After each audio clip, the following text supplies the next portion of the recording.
Good morning! Today's tutorial is for a granny square. Now this is my first ever granny square that I ever made ever in my life, and I learned how to do it right by there. This is my first ever square that I learned how to do, and I just continued it and eventually it got to a point where I was bored of it because it was huge. So I decided instead of just continuing with it, I was going to turn it into a pillow. And to create this pillow, I made it and I measured it, and it was 50 inches. And I stuffed it with a 30-inch pillow, I think. I'm not entirely sure. I just stuffed it with a pillow that the dog chewed and I sewed up. So I'm super proud of this. There are errors throughout, but it's not like you can notice it on the surface. You know, there are missed stitches, drop stitches, all sorts. But this was my learning curve granny square and I adore it. So for your reference, here's a smaller one and something that I've been working on myself recently. I'm alternating colours in this one, and I've got lots of different versions of the square in different alternations of the colour, and eventually that will become a blanket. But you've seen my pillow, you've seen that I'm making them. Granny squares are massively versatile. You're not limited to just, you're limited to the shape of a square, I guess, but you're not limited to what that square can make. It's not just for blankets. I have seen shawls, scarves, hats, I want to say.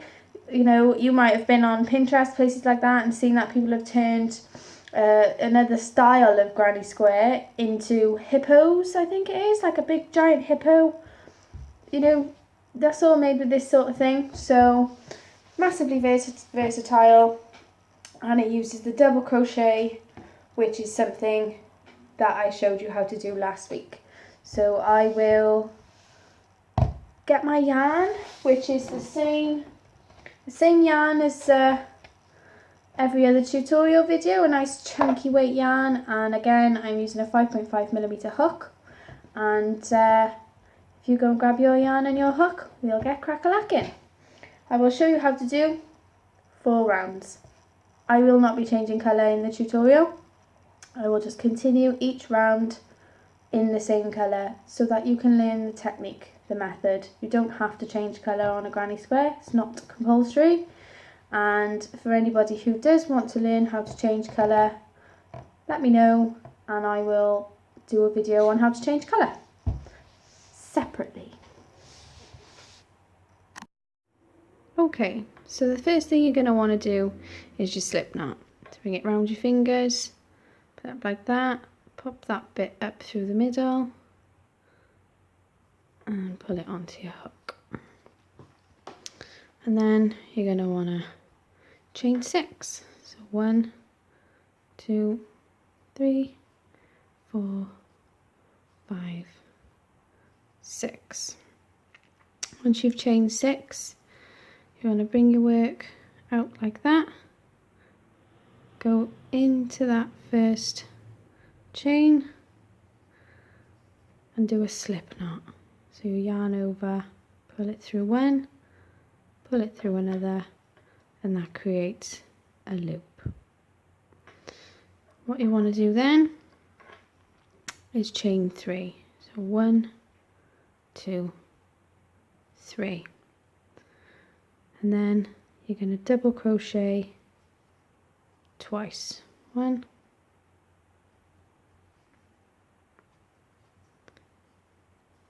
2. See, I'm working into the loop, not into the chains, into the actual loop itself. And that there creates the first of your 4 that goes around. Your chain 3 counts as a stitch, and then you've got 2 additional stitches. After that then, to create your corner, you're going to want to chain 2. Like that. And then again, you'll do into the centre of the loop another 3 double crochets. And that's the main thing to remember, is that you do work in sets of 3 for this particular granny square. So that's my 3rd stitch, and there you can see one chain, so you've got your chain 3, 2 stitches, chain 2, 3 stitches.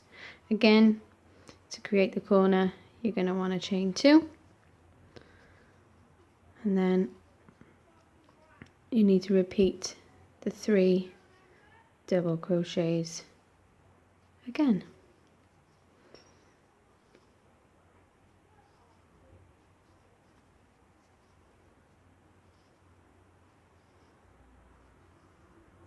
So this is another corner of chain 2,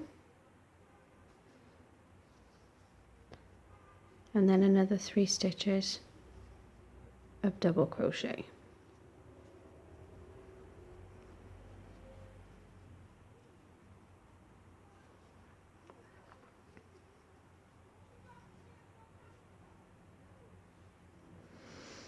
And that, you've got your 4 sections. What you would do then is slip stitch into this chain, that top of the chain, you know, the chain that brought you up the level, so your beginning chain, and that is your first round of the granny square, like that. See? So what you would do then is, there's a corner there, and you're, what's happened here now? I realised there's nothing wrong.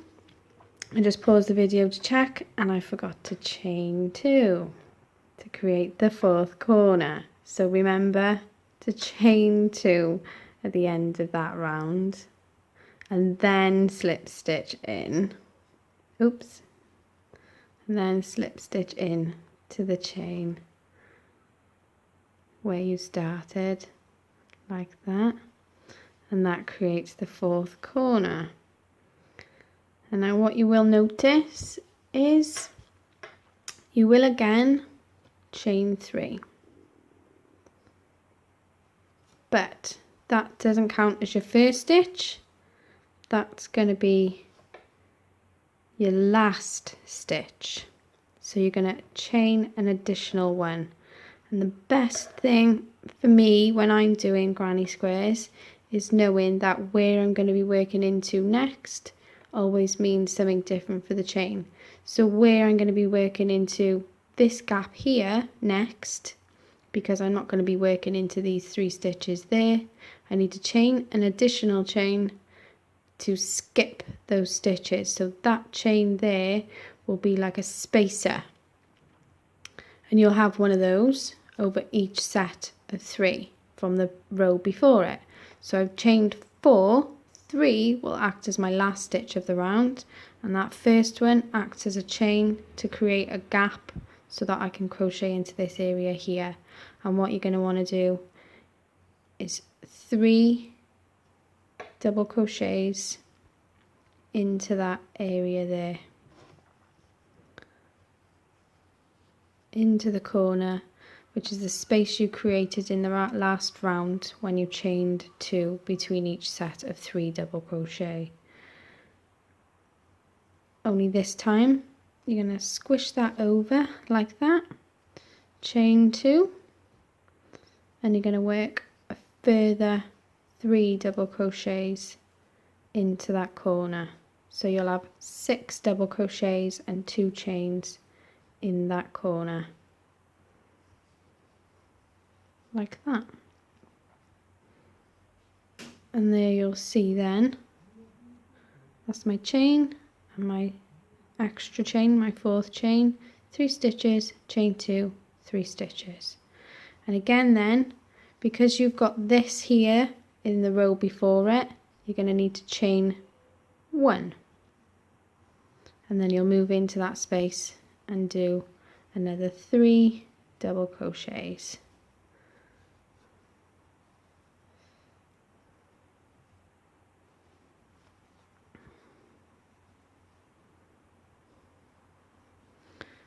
Give them a wiggle,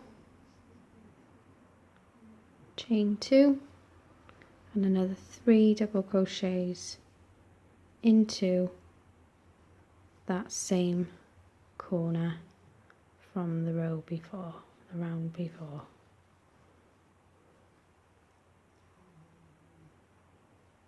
And now you're creating the corner for that one, you know. Again, there's a set of 3 beneath, so chain 1 and another set of 3, and there'll be another chain 2. So in each corner you're actually doing 6 stitches with a gap of 2 chains between it in each corner, which creates the corners for the next round when you go up.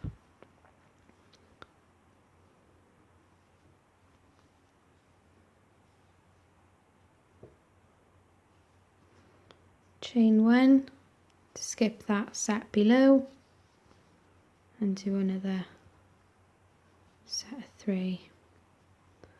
When you reach the final corner on the final set of double crochets, that chain that you came up with, that starting chain of the round, acts as your final stitch.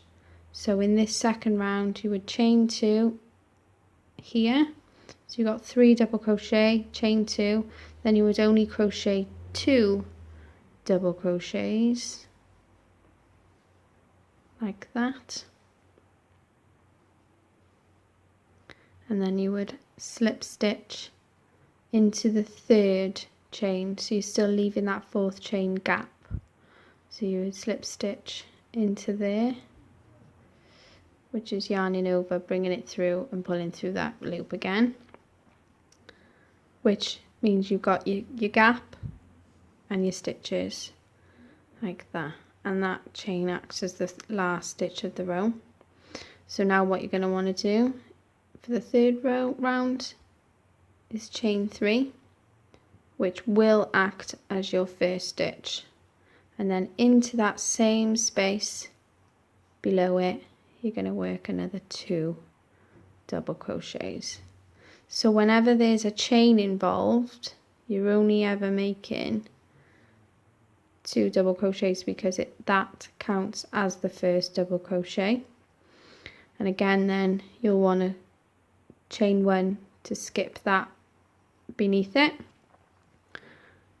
and then 3 into the corner,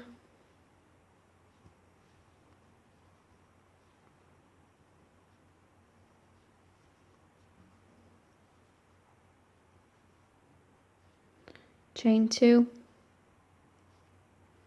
and then another 3 into the same corner.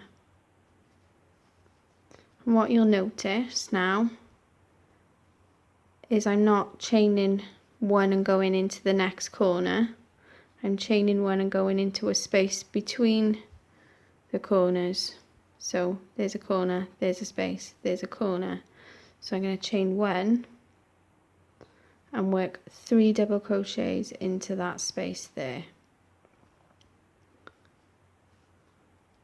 Because it's not a corner, it only needs 3 double crochets and not the 3 chain 2, 3. And then you would chain another 1, and then you're back in a corner again. So you would then do your 3 double crochets, chain 2, 3 double crochets. That's 1,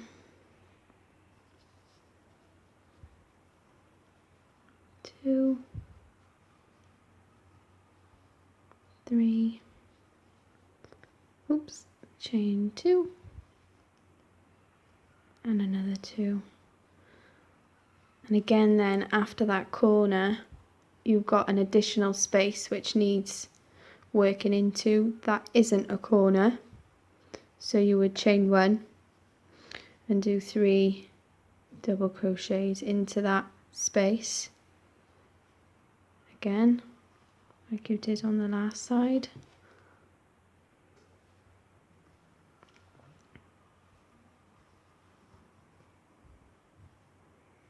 Like so. And look at this. Just look at this mess. Give me 2 seconds to sort out this and I'll be back. where were we? So we've done 3 double crochets in that space between the 2 corners. You're going to chain 1 again, and then you're back into a corner. So you would do a set of 3 double crochets,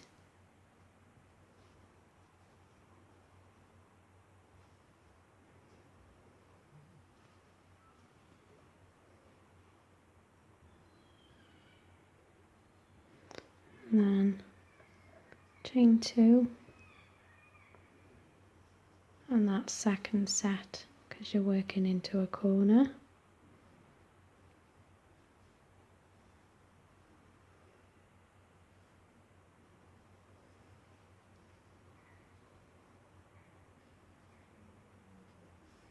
Like that, and then you've got another gap, another set beneath, so you need to bridge that gap with a chain 1, and then another 3 stitches into the space,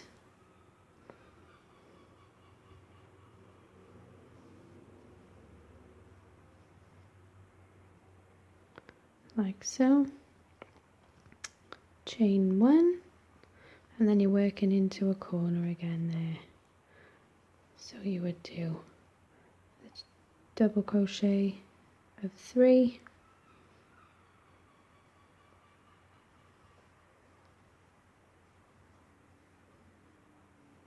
and you would then chain 2. Because your chain was your first stitch in this row, in this round, you do need to do 3 double crochets in this corner.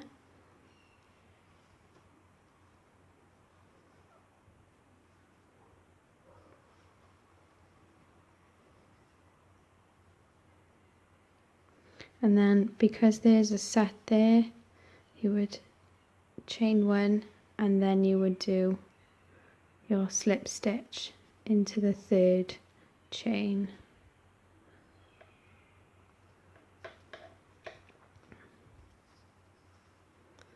Into the 3rd chain like that. And that's your slip knot.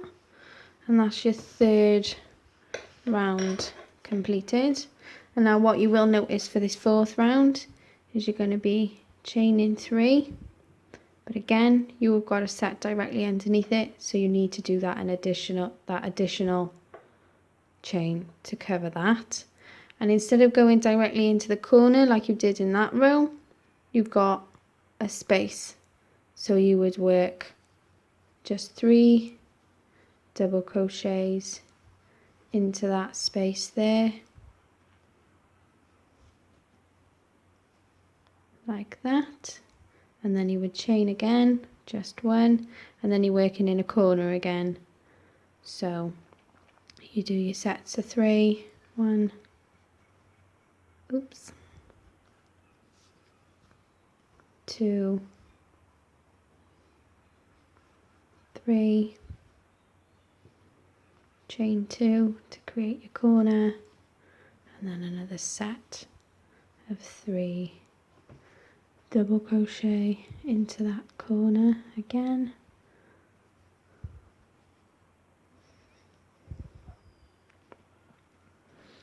which creates the corner. And now you're working down this side, and as opposed to the last round where you only had to work into 1 gap before going back into the corners, on this round you've got 2 gaps to work into. So you would chain 1 and work a set of 3 double crochets into the gap, and always remember to work into the gap and not into the chains. And then you would chain 1, and because you're not back in a corner yet, you're going to be doing a set of 3 double crochets again into the space, and then you would chain 1 and you're back in a corner. So then you would do a set of 3 like that.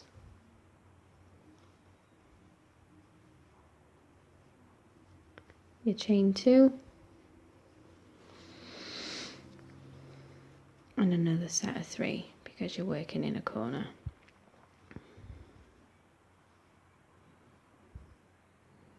chain 1 again because you've got another gap, and again another gap, so you would work 3 in there, chain 1, 3 in there, chain 1, 3, chain 2, 3, and that's how it develops. That's how a granny square develops. With each round you do increase because you're working into the gaps, but it doesn't change. The stitches remain the same, the method remains the same.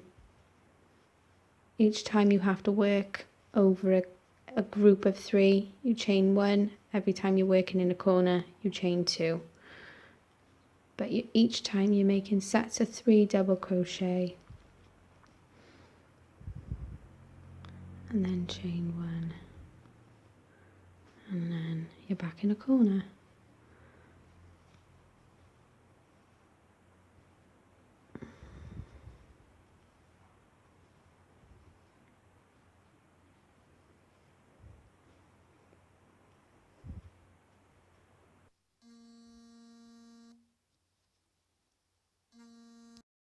My apologies, peeps. I just had a phone call off Kaboodledad.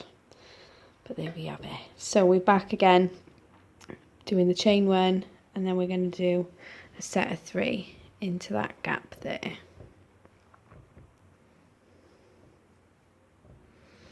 Like so. Do the 3. And then you would chain 1 and do 3 double crochet into that space.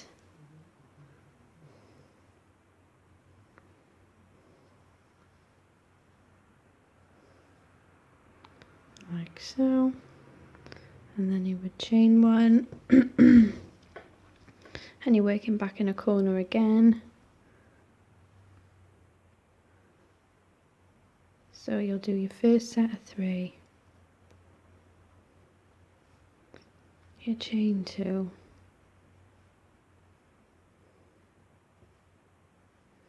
and then an additional set of 3 into the same space, and that will create another corner for you to work into on your next round. Now we're coming up to the end, and there's a space here, so we're going to chain 1, and much like the second round where the chain acted as the last stitch of the round, in this last space we will do 2 double crochets,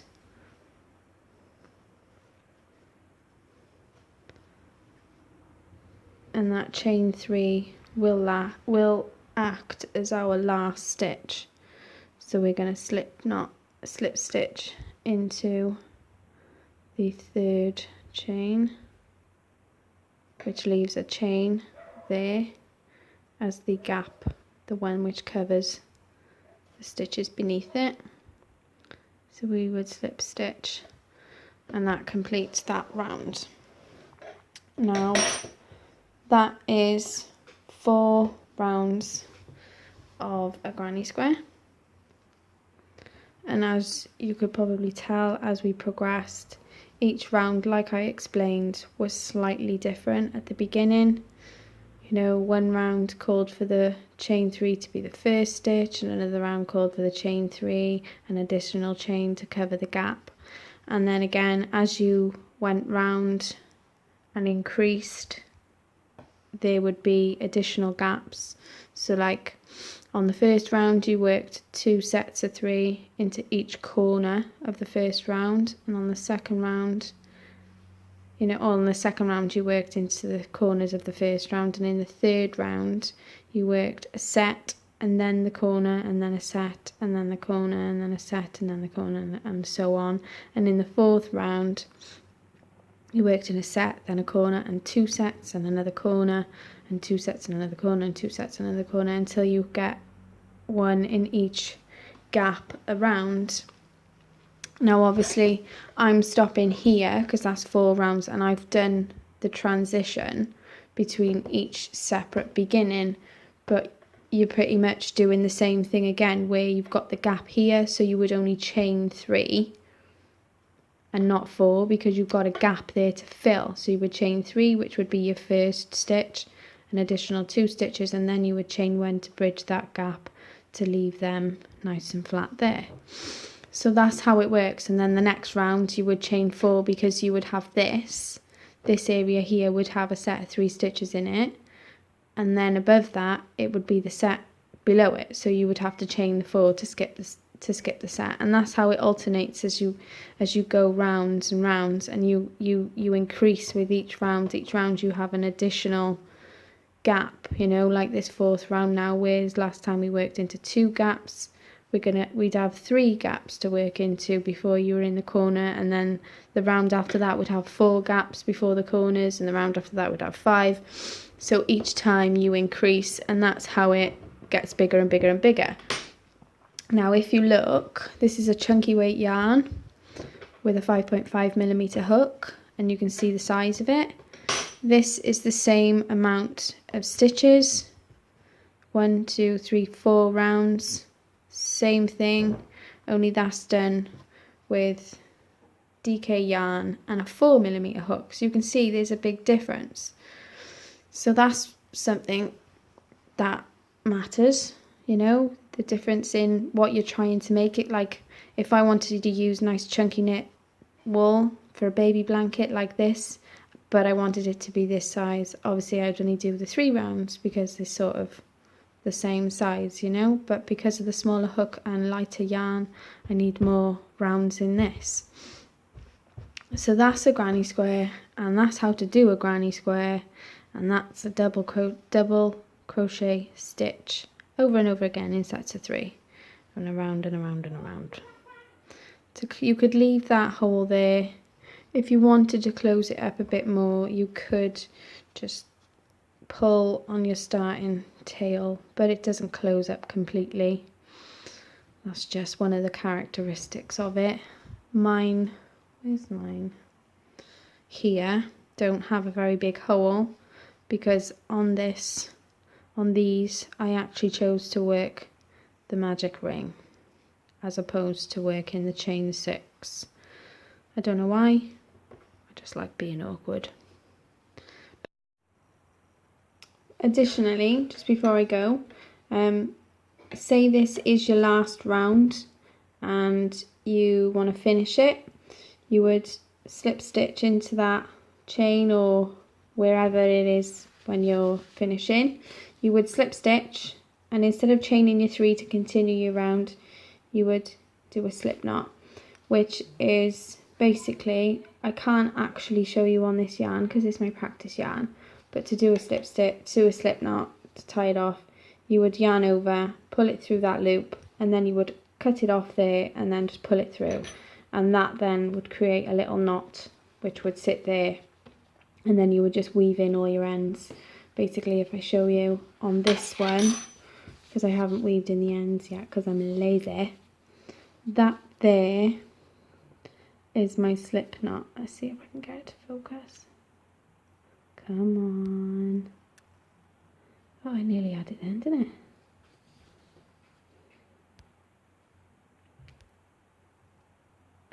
See, that's the slip knot, and what I've done there is I've just gone and yarned over and then pulled through, cut it off, pull it tight like that, and that creates that knot there. And then you would get this with your needle and you would weave it all in, and that's how you would finish off your granny square. So like I said, one last time, let me just show you for all intents and purposes. You would have finished your round, you would have done your final slip stitch, you're going to yarn over, you'll pull it through, you'll cut it off there, and then you'll just pull that tail and it will tighten into a knot. Look, I kind of made the knot there without actually slipping it, without actually cutting it. See, it's nice and tight and dense, like that. If I cut that tail there and then pulled it through, that knot would remain. If you've got any questions, sound off in the comment box or contact me on Kaboodlemum. There'll be loads of different links in the description box. In the description box. And if you do like what you see, I would massively appreciate a thumbs up or a subscribe. whatever you want to do. That would be ideal with me. If you do use a granny square and you do use this tutorial to make it, I would absolutely love to see your finished object or your one that you've learnt on. That would be amazing. So thank you very much for watching and sticking with me, and if you love it, give it a thumbs up. If you don't give it a thumbs down. Just click back on the browser button, because I'll be really sad if you thumbs down it. Okay, thanks again for watching.